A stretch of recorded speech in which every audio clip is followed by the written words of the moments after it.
แล้วค่ะมาแล้วเสร็จแล้วนะคะเพื่อน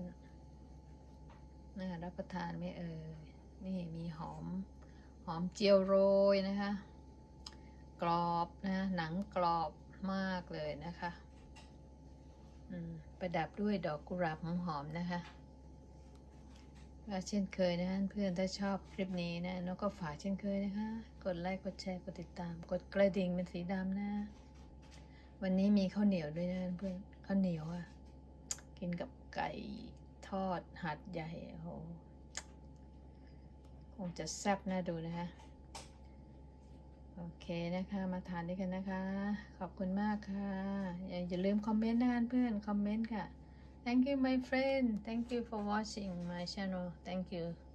for coming everything Thank you have a great day